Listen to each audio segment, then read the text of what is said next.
Chapitre 3 Le mystère de Lauriston Gardens. Cette preuve toute fraîche que les théories de mon compagnon étaient applicables m'ébranla. Du même coup crut mon respect pour sa puissance d'analyse.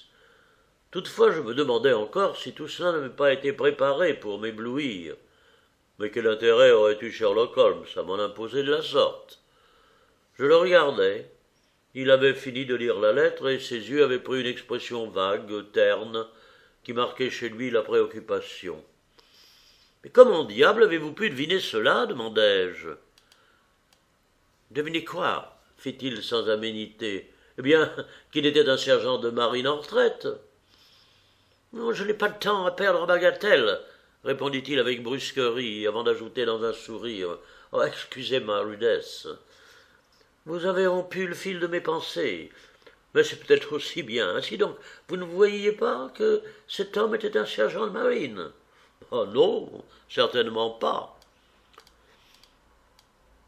Décidément, l'explication de ma méthode me coûte plus que son application. Si l'on vous demandait de prouver que 2 et 2 font 4, vous seriez peut-être embarrassé. Et cependant, vous êtes sûr qu'il en est ainsi. Malgré la largeur de la rue, j'avais pu voir une grosse encre bleue tatouée sur le dos de la main du gaillard.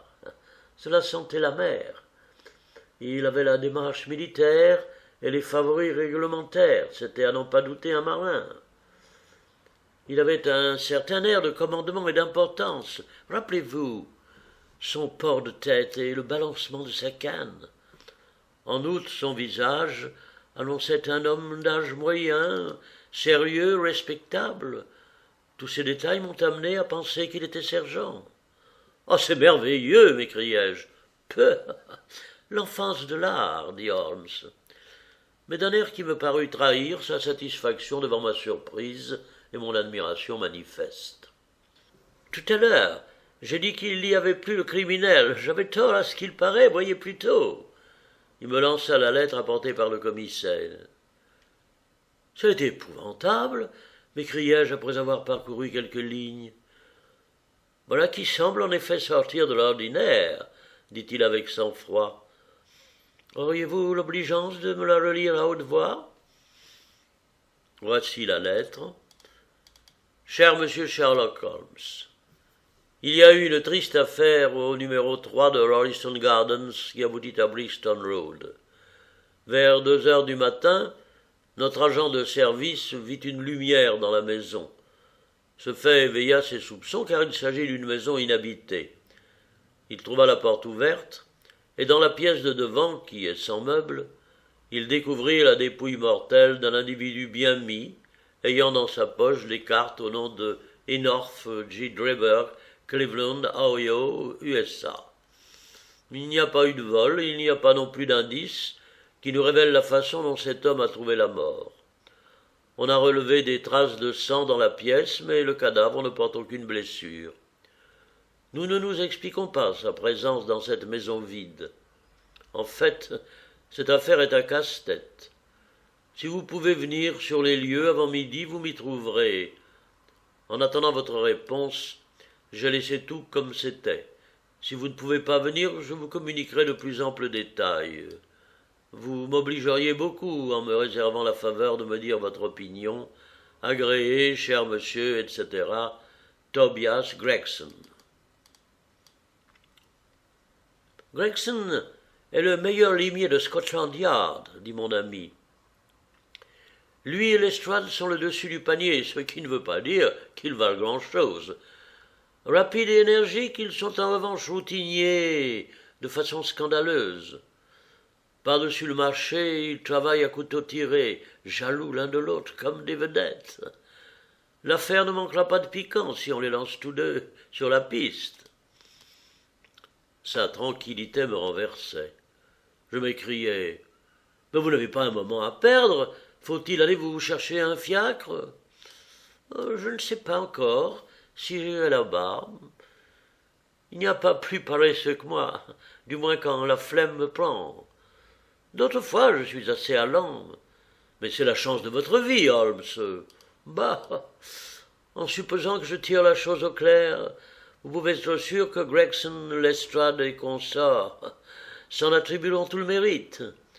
C'est l'inconvénient de ne pas être un personnage officiel. Mais Gregson m'en dit votre aide. En effet, il reconnaît que je lui suis supérieur. Il me l'avoue bien dans le tête-à-tête, mais il s'arracherait la langue plutôt que d'en convenir en présence d'un tiers. Allons quand même voir. Je ferai ma petite enquête personnelle. Si je n'y trouve pas mon compte, du moins je m'amuserai aux dépens de mes collègues. Allez, en route. Chez lui succéda soudain à sa flemme un accès d'activité. Il sauta sur son pardessus, puis « Prenez votre chapeau, dit-il. Ah, vous voulez bien de moi? Oui, si vous n'avez rien de mieux à faire. » L'instant d'après, nous roulions ensemble à une allure vertigineuse vers Brixton Road. La matinée était brumeuse, nuageuse. Le voile brun foncé qui enveloppait le toit des maisons semblait le reflet des rues pleines de boue. Mon compagnon était en verve. Il discourait sur les violons de Crémone, sur les mérites relatifs du Stradivarius et de l'Amati. Quant à moi, je restais silencieux, déprimé par le temps maussade comme par la lugubre affaire où nous nous engagions. À la fin, j'interrompis Holmes au beau milieu de sa dissertation. « Mais vous ne semblez pas penser beaucoup à l'affaire. »« Faute de données, répondit-il. Chercher une explication avant de connaître tous les faits est une erreur capitale. Le jugement s'en trouve faussé. » « Vous aurez bientôt vos données, dis-je, car nous arrivons à Brixton Road. Voici la maison, si je ne me trompe. En effet, conducteur, arrêtez-vous. Nous en avions encore pour une centaine de mètres, mais il insista pour descendre tout de suite. Nous fîmes à pied le reste du chemin. Le numéro 3 de Lauriston Gardens offrait un aspect sinistre et menaçant.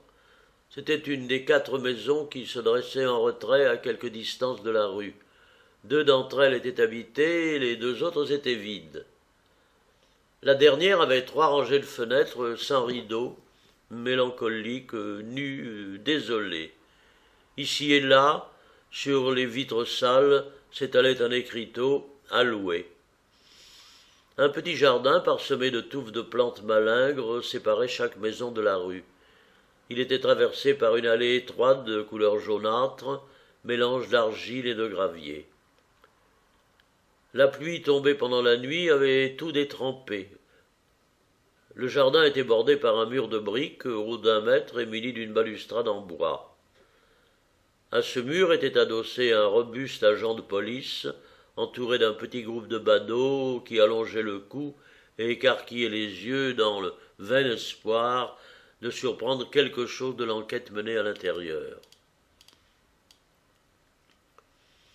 Je m'étais imaginé que Sherlock Holmes s'engouffrerait dans la maison pour se plonger aussitôt en plein mystère.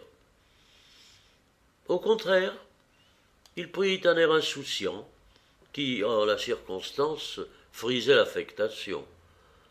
Nonchalamment, il arpenta le trottoir, effleurant du regard le sol, le ciel, les maisons d'en face, la balustrade.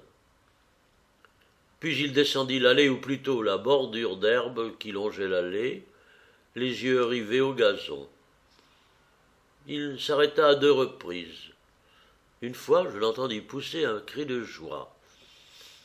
Le sol humide et argileux avait conservé les empreintes de plusieurs pas.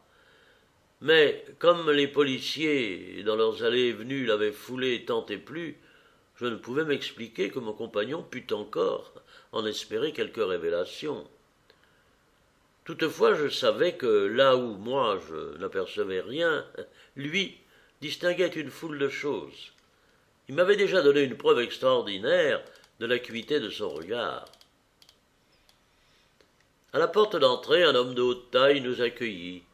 Il avait un visage blafard et des cheveux couleur de lin. Il tenait à la main un calepin. Il se précipita et serra avec reconnaissance la main de mon compagnon. « C'est vraiment chic à vous d'être venu, dit-il. J'ai laissé tout intact. » À part le jardin, répondit mon ami en désignant l'allée. Un troupeau de bisons n'aurait pas fait plus de dégâts. J'espère que vous avez pris la précaution d'examiner le terrain avant d'autoriser vos hommes à le piétiner. C'est que j'ai eu beaucoup de choses à faire là-dedans, répondit évasivement le détective. Mon collègue, M. Lestrade, est sur les lieux. J'avais pensé qu'il s'en chargerait. Holmes me jeta un coup d'œil, puis relevant les sourcils. Mais quand deux hommes, tels que vous et Lestrade, sont sur le même terrain, dit-il ironiquement, que reste-t-il à faire un troisième? Gregson se frotta les mains, content de lui-même. Oh, j'estime que nous avons fait tout ce qui était en notre pouvoir, répondit-il, mais c'est un cas étrange, et je connais votre goût pour ce genre d'affaires. Vous n'êtes pas venu en fiacre? Demanda Sherlock Holmes. Non. Et Lestrade? Non plus. Alors, allons voir la chambre. Sur cette conclusion inattendue, il pénétra à grands pas dans la maison, suivi de Gregson, étonné. Un petit corridor au plancher nu et poussiéreux conduisait à la cuisine et à l'office. À gauche et à droite, il y avait deux portes. L'une était apparemment fermée depuis plusieurs semaines, l'autre donnait sur la salle à manger et la pièce même où s'était accompli le crime. Holmes y pénétra, et je le suivis non sans appréhension. C'était une grande chambre carrée que l'absence de tout meuble agrandissait encore. Un papier vulgaire tendait les murs, souillés de taches d'humidité. Par places, il pendait en longues déchirures qui laissaient à découvert le plâtre jaune. En face de la porte était une cheminée prétentieuse. À un bout de la tablette en faux marbre blanc, on avait planté une bougie rouge. L'unique fenêtre, très sale, filtrait une lueur trouble et incertaine qui faisait apparaître gris foncé toutes les choses du reste ensevelies sous une épaisse couche de poussière. Ces détails, je les observai un peu plus tard. Mon attention fut d'abord captée par la forme humaine sinistrement immobile qui gisait sur le parquet. Grands ouverts, les yeux vides, regardaient avec fixité le plafond éteint. C'était le cadavre d'un homme d'environ 43-44 ans, de taille moyenne, large d'épaules, avec des cheveux noirs et crépus et une barbe de 3 jours. Il portait un habit et un gilet de drap épais et un pantalon clair. Son col et ses manchettes étaient d'une blancheur immaculée. Un chapeau de forme bien brossé et lustré était posé sur le parquet à côté de lui. Ses mains étaient crispées et ses bras étendus, tandis que ses membres inférieurs étaient entrecroisés. L'agonie avait dû être douloureuse. Son visage rigide conservait une expression d'horreur, et je crus y lire de la haine aussi. Une grimace méchante, un front bas, un nez épaté, une mâchoire avancée donnaient à la victime une apparence simiesque. Sa posture insolite, recroquevillée, accusait encore davantage cette ressemblance. Il m'a été donné de voir la mort sous bien des aspects, mais elle ne m'est jamais apparue plus effroyable que dans cette maison macabre qui donnait sur l'une des artères principales de la banlieue de Londres. Lestrade, mince de taille, la mine chafouine, se tenait près de la porte. Il nous salua. « Cette affaire fera sensation, dit-il. Elle passe tout ce que j'ai vu, et pourtant je suis plus un nouveau-né. » Toujours pas d'indice s'enquit Gregson. Toujours pas, répondit Lestrade en écho. Sherlock Holmes s'approcha du corps. Il s'agenouilla et l'examina attentivement. Vous êtes sûr qu'il n'a pas été blessé demanda-t-il en montrant du doigt alentour des caillots et des éclaboussures de sang. Oh, absolument pas, s'exclamèrent ensemble les deux détectives. Ah, il faut donc que ce sang appartienne à un autre individu, au meurtrier, si meurtre il y a. Cela me rappelle les circonstances qui ont accompagné la mort de Van Jansen à Utrecht en 1834. Vous souvenez-vous de cette affaire, Gregson? Non, m'en souviens pas. Eh bien, informez-vous. Vous ne perdrez pas votre temps. Il n'y a rien de nouveau sous le soleil. Tout ce qui est a déjà été. Tandis que Sherlock Holmes parlait, ses doigts agiles voltigeaient ici, là, partout. Il palpait, pressait, déboutonnait, fouillait. Entre-temps, ses yeux avaient l'air lointain que j'avais déjà remarqué. L'examen fut fait avec une minutie qu'on n'aurait pas soupçonnée, tant il avait été rapide. Pour finir, il flaira les lèvres du mort, puis jeta un coup d'œil sur les semelles de ses chaussures vernies. « On ne l'a pas changé de place ?» demanda-t-il. « On l'a remué seulement pour l'examiner. »« Oh, vous pouvez le porter à la morgue, » dit Sherlock Holmes. « Il ne peut plus rien m'apprendre. » Gregson avait à sa disposition une civière et 4 hommes. Ceux-ci arrivèrent à son appel. Ils soulevèrent le cadavre et l'emportèrent. Au moment où on l'enlevait, une bague tomba avec un son clair et roula sur le parquet. Lestrade s'en saisit et l'examina, l'air perplexe. « Mais il y a une femme ici !» s'exclama-t-il. « C'est l'alliance d'une femme !» Pour nous faire voir l'objet, tout en parlant, il l'avait posé sur la paume de sa main. Nous fîmes cercle autour de lui, tout yeux. Ce petit anneau en or avait, à n'en pas douter, orné jadis le doigt d'une mariée. « Ceci complique les choses, » dit Gregson. « Elles étaient pourtant assez compliquées comme ça. »« N'en sont-elles pas plutôt simplifiées ?» dit Holmes. « Rien ne sert de rester les yeux fixés sur la bague.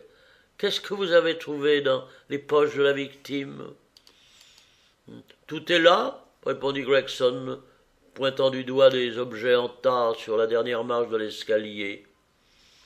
Une montre en or, numéro 97163 par Barrow de Londres, une chaîne giletière en or très lourde et très solide, une bague d'or avec une devise maçonnique, une épingle d'or à tête de bulldog avec des yeux en rubis, un porte-cartes en cuir de Russie contenant des cartes d'Enoch J. Drebber de Cleveland, auxquelles correspondent les initiales EJD du linge. Pas de bourse, mais de l'argent. 7013 shillings. Il y a encore une édition de poche du Décaméron, portant sur la feuille de garde le nom de Joseph Stangerson. Et enfin 2 lettres, l'une est adressée à Eddie Drebber et l'autre à ce Joseph Stangerson. À quelle adresse? American Exchange Strand, poste restante. Les 2 lettres proviennent de la compagnie de navigation à vapeur Louis-Hon, et il est question du départ de leur bateau de Liverpool. Il est clair que ce malheureux se disposait à repartir pour New York. Avez-vous fait des recherches au sujet de ce Stangerson? Immédiatement, dit Gregson. J'ai envoyé des avis à tous les journaux et un de mes hommes est allé à l'American Exchange. Il n'en est pas encore revenu. Avez-vous câblé à Cleveland? Oh, ce matin même. Comment avez-vous rédigé votre demande? Nous avons tout simplement exposé les circonstances et dit que nous accueillerions avec reconnaissance tout renseignement pouvant nous être utile. Vous n'avez pas insisté sur un renseignement capital? Stangerson, j'ai demandé qui il est. C'est tout. N'y a-t-il pas un fait sur lequel repose toute l'affaire? Ne câblerez-vous pas de nouveau? J'ai dit tout ce que j'avais à dire, répondit Gregson, prenant un air offensé. Sherlock Holmes rit sous cape. Il s'apprêtait à faire une observation quand Lestrade, il était rentré dans la chambre tandis que nous en causions dans le vestibule, réapparut sur la scène en se frottant les mains avec suffisance. « Monsieur Gregson, dit-il, je viens de découvrir une chose de la plus grande importance. Elle serait passée inaperçue si je n'avais pas examiné soigneusement les murs. » Les yeux du petit homme jetaient des étincelles. Il contenait à peine sa joie de damner le pion à un collègue. « Venez, fit-il en retournant avec empressement dans la chambre dont l'atmosphère semblait purifiée depuis l'enlèvement du cadavre. « Bon, maintenant restez là. » Il frotta une allumette contre sa semelle et l'éleva vers le mur. « Regardez » s'écria-t-il triomphalement. J'avais remarqué que le papier s'était décollé par endroits. Dans ce coin de la chambre, un grand morceau décollé laissait à découvert un carré de plâtre jaune. En travers de cet espace nu, on avait griffonné en lettres de sang ce seul mot, Rache, R-A-C-H-E. « Qu'est-ce que vous pensez de ça ?» s'écria le détective. « Nous n'avions pas vu, parce que c'était dans le coin le plus sombre, personne n'a pensé à regarder par là. L'assassin a écrit avec son propre sang. Voyez cette traînée qui a dégouliné le long du mur. En tout cas, toute hypothèse de suicide se trouve écartée désormais. Et pourquoi avoir choisi ce coin, je vais vous le dire. Vous voyez cette bougie sur la cheminée? Elle était allumée. Ce coin, qui est maintenant dans la partie la plus obscure, se trouvait alors dans la plus éclairée. Et quel sens prétendez-vous prêtez-vous à votre trouvaille demanda Gregson d'un ton dédaigneux. Quel sens? Eh bien, on allait écrire Rachel, mais on a été dérangé. Retenez ce que je vous dis. Quand on aura éclairci cette affaire, on saura qu'une femme prénommée Rachel était dans le coup. Oh, riez, riez, monsieur Sherlock Holmes. Vous pouvez être brillant et astucieux, mais à la fin on s'apercevra que le vieux limier est encore le meilleur.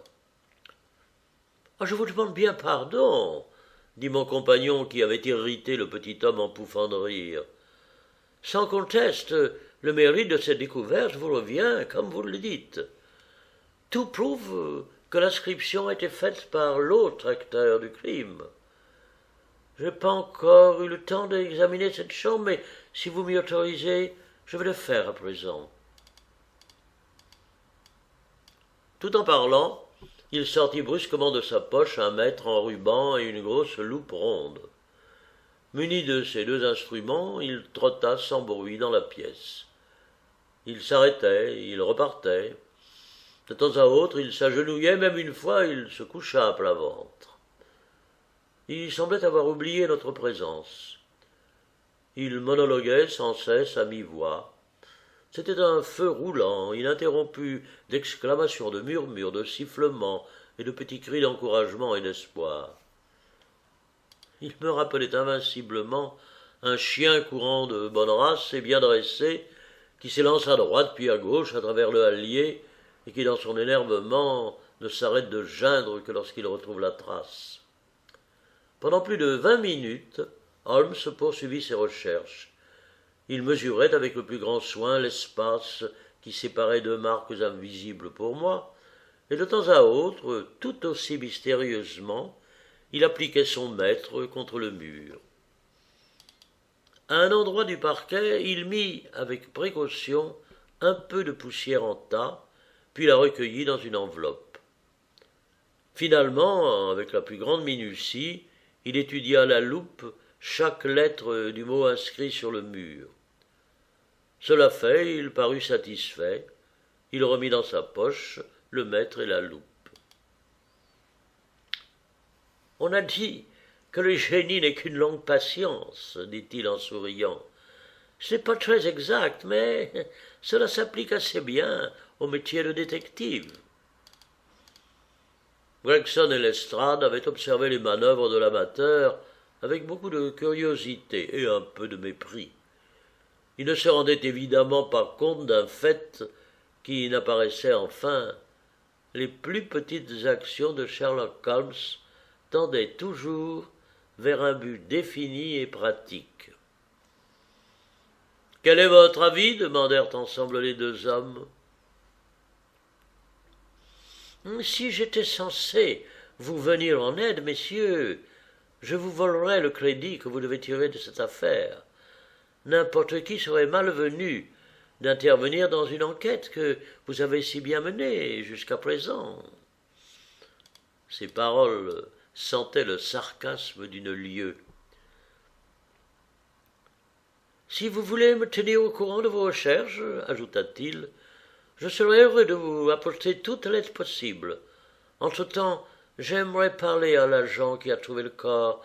Pouvez-vous me donner son nom et son adresse ?» Lestrade consulta son calepin. « John Rance, dit-il. Il n'est pas de service en ce moment. Vous le trouverez au 46 Audley Court, Kensington Park Gate. » Holmes nota l'adresse. « Venez, docteur, dit-il, nous allons voir Rance. » Puis, se tournant vers les deux détectives, « Je vais vous dire quelque chose qui pourra vous être utile. Il y a eu assassinat. Le meurtrier est un homme. Il a plus d'1,80 m. Il est dans la force de l'âge. Pour sa taille, il a de petits pieds. Il porte des brodequins à talons carrés et il fume des cigares de Trichinopoly. Il est venu ici avec sa victime, dans un fiacre, tiré par un cheval qui avait 3 vieux fers et un œuf à la patte antérieure droite. Selon toute probabilité, le meurtrier a un visage haut en couleur, et les ongles de sa main droite sont remarquablement longs. Je vous donne que ces quelques indications, mais elles pourront vous être utiles. Lestrade et Gregson s'entre-regardèrent avec un sourire incrédule. « Si cet homme a été assassiné, comment l'a-t-il été ?» demanda le premier. « Empoisonné » dit Sherlock Holmes d'un ton péremptoire avant de s'éloigner. Arrivé à la porte, il se retourna. « Ah, autre chose. Sachez, Lestrade, que Rache est un mot allemand qui signifie vengeance. Ne perdez donc pas votre temps à chercher une mademoiselle Rachel. » Après cette flèche du part, il sortit, laissant ses deux rivaux bouche bée. Chapitre 4. Ce que John Rance avait à dire. Il était 1 heure quand nous quittâmes Lauriston Gardens. Je suivis Sherlock Holmes au bureau de poste le plus près. Il expédia une longue dépêche, puis il héla un fiacre et donna au conducteur l'adresse de John Rance. « Rien de tel que les renseignements de première main, dit-il. Mon opinion est déjà faite, mais il est prudent de chercher à tout connaître. »« Vous m'ahurissez, Holmes, dis-je. Certainement, vous n'êtes pas aussi sûr que vous le prétendez de tous les détails que vous leur avez fournis. »« Oh, pas d'erreur possible, » répondit-il.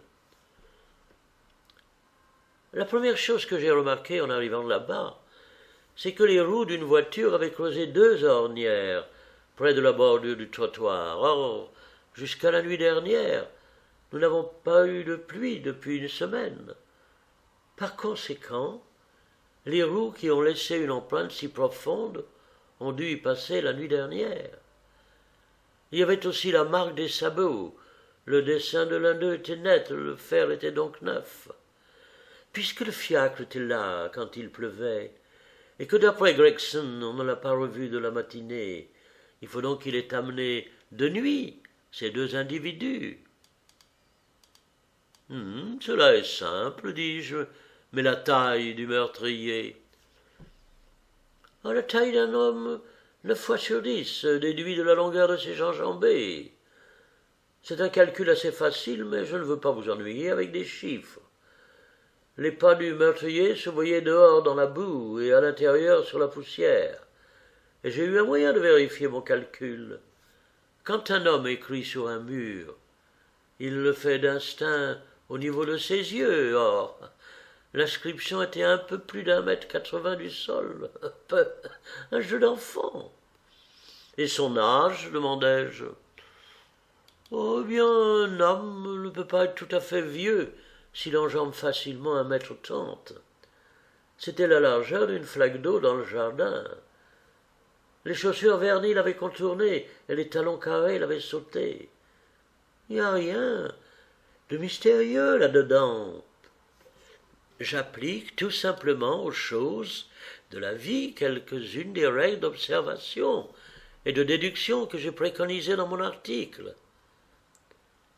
Quelque chose vous intrigue encore? Oui, les ongles, le Trichinopoly, m'amorçai-je. L'inscription sur le mur a été tracée par un index trempé dans du sang. J'ai pu observer, à l'aide de ma loupe, que le plâtre avait été légèrement égratigné autour des lettres, ce que n'aurait pas fait un ongle court. J'ai ramassé un peu de cendre éparpillée sur le plancher. Elle était sombre et feuilletée, comme on peut en faire qu'un trichinopoly. Je me suis livré à une étude spéciale sur la cendre des cigares. J'ai même écrit une monographie sur le sujet. Je me flatte de pouvoir reconnaître d'un coup d'œil la cendre de n'importe quelle marque connue de cigares ou de tabac. C'est justement dans ces détails qu'un détective compétent se distingue d'un Gregson ou d'un Lestrade. « Et la figure haute en couleur ?» demandai-je. « Oh, ça, c'est beaucoup plus hardi. Mais je suis quand même sûr d'avoir raison. Ne me demandez pas d'explication pour le moment. » Je passai la main sur mon front. J'ai le vertige, mais plus on pense à cette affaire, plus elle devient mystérieuse. Pourquoi ces deux hommes, s'ils étaient deux, sont-ils venus dans une maison vide? Qu'est devenu le cocher qui les a amenés? Comment l'un a-t-il pu forcer l'autre à prendre du poison? D'où provenait le poison? Quel était le mobile du crime, puisque ce n'était pas le vol? Comment une bague de femme est-elle arrivée là? Et pourquoi avoir écrit le mot rache avant de décamper? J'avoue que je n'arrive pas à concilier ces faits. Mon compagnon eut un sourire approbateur. Vous avez résumé avec clarté et concision toutes les difficultés, dit-il. Il y a encore bien des points obscurs. Cependant, sur les principaux faits, j'ai mon idée. Quant à la découverte du pauvre Lestrade, c'était tout simplement une feinte. En suggérant par là les sociétés secrètes, on a voulu lancer la police sur une fausse piste. L'inscription n'a pas été tracée par un Allemand. La lettre A, si vous l'avez remarqué, était écrite en gothique. Or, un Allemand écrit toujours ses A en caractère latin. Nous pouvons donc affirmer à coup sûr que l'inscription a été faite non par un Allemand, mais par un imitateur trop appliqué. C'était simplement une ruse pour engager l'enquête sur une mauvaise voie. Je ne m'étendrai pas davantage sur cette affaire, docteur. Vous savez qu'un magicien perd son prestige en expliquant ses tours. Si je vous révélais toute ma méthode, vous penseriez qu'après tout, je suis un type très ordinaire. « Oh, je ne penserai jamais une chose semblable, répondis-je. Jamais personne ne saurait mieux que vous ériger en science exacte la recherche des criminels. » Mon compagnon rougit de plaisir, autant de mes paroles que de l'enthousiasme avec lequel je les avais prononcées. J'avais déjà remarqué qu'il était aussi sensible à un compliment sur son art qu'une jeune fille peut l'être à une flatterie touchant sa beauté. « Je vous dirai encore une chose, fit-il, L'homme aux chaussures vernies et l'homme aux talons carrés sont arrivés dans le même fiacre. Ils ont franchi ensemble l'allée, sans doute bras dessus, bras dessous. Une fois, dans la chambre de devant, ils l'ont arpenté. Plus précisément, les talons carrés allaient et venaient, tandis que les chaussures vernies se tenaient tranquilles. J'ai lu tout cela dans la poussière. La longueur de plus en plus grande des enjambées indiquait aussi une surexcitation croissante. Je suppose que l'homme aux talons carrés parlait tout le temps et qu'il s'est monté jusqu'à une rage folle. C'est alors que le drame a eu lieu. Je vous ai dit tout ce que je sais de science certaine. Le reste est hypothèse et conjecture. Nous avons un bon point de départ. Il faudra faire vite. Je veux aller au concert de Halle cet après-midi pour entendre Norman Neruda. Notre fiacre avait filé à travers une longue suite de rues enfumées et de ruelles misérables. Dans la plus enfumée et la plus misérable, soudain il s'arrêta. « Voilà Audley Court », annonça le cocher en indiquant une étroite faille dans l'alignement des maisons de briques ternes. « Je vous attendrai ici. » Audley Court n'était pas un lieu attrayant. Un passage exigu nous conduisit à un quadrilatère bordé de maisons sordides. Nous avançâmes avec précaution parmi des groupes d'enfants sales et à travers des rangées de linge déteint jusqu'au numéro 46. La porte était ornée d'une petite plaque de cuivre sur laquelle était gravé le nom de Rance. On nous dit que l'agent était au lit et on nous fit entrer pour l'attendre dans un petit salon sur le devant. Il apparut bientôt, l'air un peu fâché d'avoir été dérangé dans son sommeil. « Ben, j'ai fait mon rapport au poste, grommela-t-il. Holmes tira de sa poche un demi-souverain et d'un air pensif il le fit sauter dans sa main. « Nous aimerions que vous nous en parliez. »« À votre disposition, monsieur, » répondit l'agent, les yeux fixés sur le petit disque en or. « Racontez-nous donc à votre manière ce qui s'est passé. » Rance s'installa sur le canapé de crin et joignit les sourcils. Il paraissait bien résolu à ne rien passer sous silence. « Oh, je vais tout vous conter à partir du commencement. Je suis de service de 10 heures du soir à 6 heures du matin. À 11 heures, il y a eu de la bagarre au cerf blanc. Mais à part ça, tout était tranquille dans mon secteur. À 1 heure, il se mit à pleuvoir.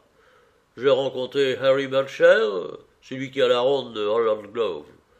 On a causé un peu ensemble au coin de la rue Henrietta. Puis à 2 heures, peut-être un petit peu plus tard, je suis allé voir si tout était dans l'ordre du côté de Brixton Road. Oh, il faisait joliment voir. Moi, je voyais pas un chat. J'ai vu passer un fiacre ou deux, je dois dire. Bon. Chemin faisant, je pensais, en tout nous soit dit, qu'un gin chaud ferait bien mon affaire, quand tout à coup j'ai vu briller une lumière à la fenêtre de la maison. Pourtant, c'était une des 2 maisons inhabitées de Royston Gardens. Le tout dernier qui a vécu là-dedans est mort de la fièvre typhoïde, rapport que le propriétaire n'a pas voulu faire assainir les fosses. Alors vous pensez, si ça m'épatait de voir la fenêtre éclairée. Tout de suite j'ai pensé qu'il se passait quelque chose là. Arrivé à la porte, vous êtes arrêté, puis vous avez regagné la grille du jardin, interrompit mon compagnon. Pourquoi? Rance fit un sursaut violent et ouvrit de grands yeux. C'est la vérité, monsieur, dit-il, mais comment vous savez ça? Dieu seul le sait.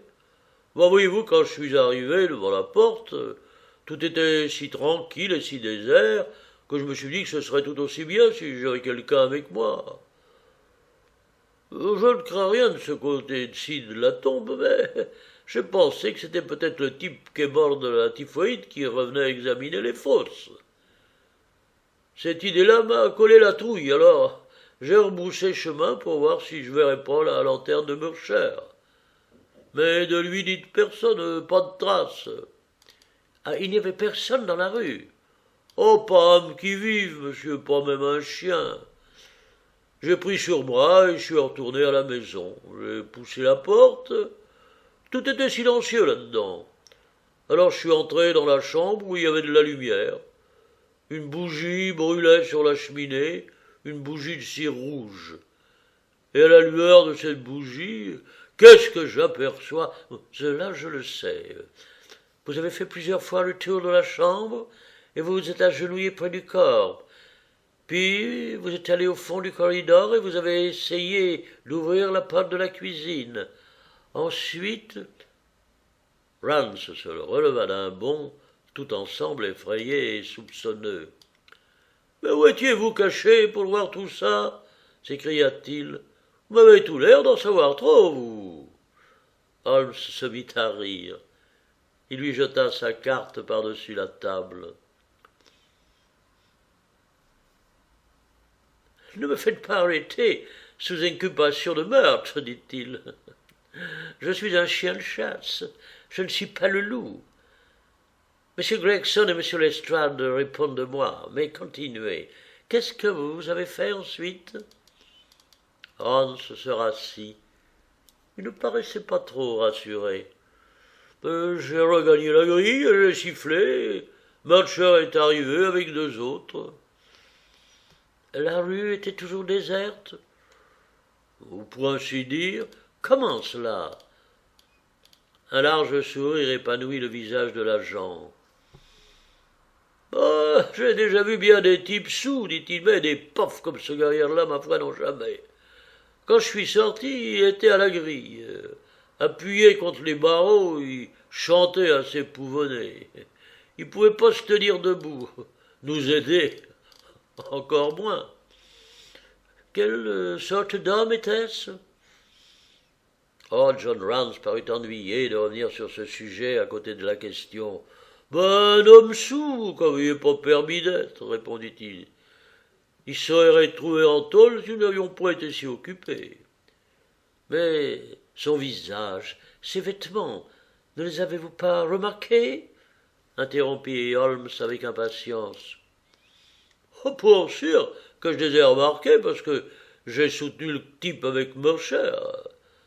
Oh, c'était un grand gaillard qui avait la face toute rouge, un cache-nez lui enveloppait la moitié de la figure. Suffit, s'écria Holmes. Alors qu'avez-vous fait de lui? On avait assez à faire sans nous en charger, dit l'agent scabrant sous le reproche. Parierait qu'il a fini par rentrer chez lui. Comment était-il vêtu? Il y avait un pardessus brun. Et un fouet à la main? Un fouet? Non. Il l'avait sans doute laissé, murmura mon compagnon. Ensuite, vous n'avez pas par hasard vu et entendu un fiacre? Non. Prenez ce demi-souverain, dit Holmes en se levant. Je crains fort, John Rance, que vous n'ayez jamais d'avancement dans la police. Votre tête ne devrait pas vous servir seulement d'ornement. Vous auriez pu gagner les galons de sergent la nuit dernière. L'homme que vous avez tenu entre vos mains est celui que nous recherchons, c'est lui qui tient la clé du mystère. Inutile de discuter, c'est ainsi. Partons, docteur.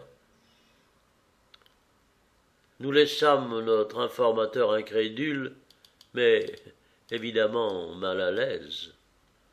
L'imbécile, dit Holmes avec amertume, pendant que le fiacre nous ramenait chez nous. Dire qu'il a eu une pareille chance et qu'il n'en a pas profité.